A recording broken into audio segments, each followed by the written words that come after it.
राजाले गद्दीमा बस्न म तयार छु, मेरो भूमिका छ।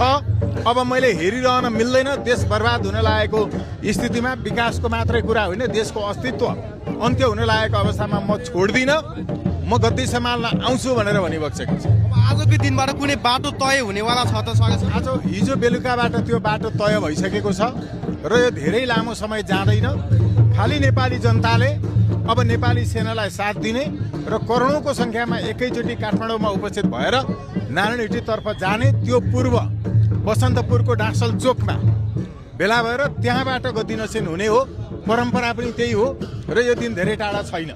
म सबैलाई विश्वस्त रहनका लागि आह्वान गर्न चाहन्छु। सबैभन्दा अन्तिममा महाराज सरकारबाट एउटा अत्यन्त महत्त्वपूर्ण रूपमा नेपालीहरू एकपटकको नेपाली, सधैँका लागि नेपाली, विदेशमा रहेका सबै नेपालीहरूको नेपाली पासपोर्ट कायम रहनुपर्छ भने, तपाईँ सधैँ नेपाली रहनु पर्छ भने तपाईँले राज संस्थालाई साथ दिनुहोस् भनेर भनिबक्सेको छ। संसारमा जहाँ जहाँ राज संस्था अन्त्य गरियो भनेर प्राविधिक रूपमा भनियो, ती सबै देशमा राज संस्था फर्किएकै छ, नफर्किएको कहीँ पनि छैन। मानचित्रबाट डिलिट भएको छ। हामी डिलिट हुन दिन्छौँ। राज संस्था फर्कन्छ, बेलायतमा जस्तो, स्पेनमा जस्तो, अहिले इरानमा सुरु हुन लाग्दैछ। तर हामी कुनै विदेशीको शक्तिमा होइन।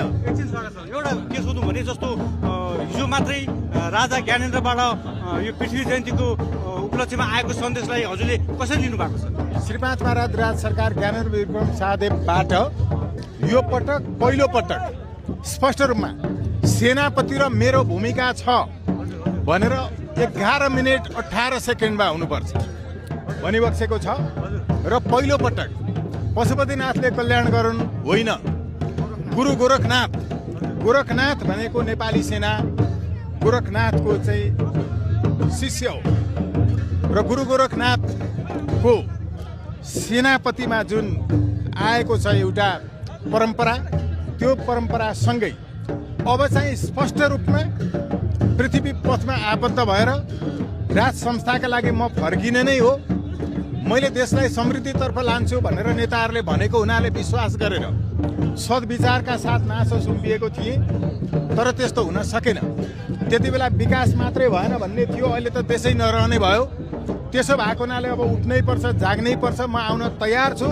अब सेनाले पनि साथ दियोस् भनेर महाराज राज सरकारबाट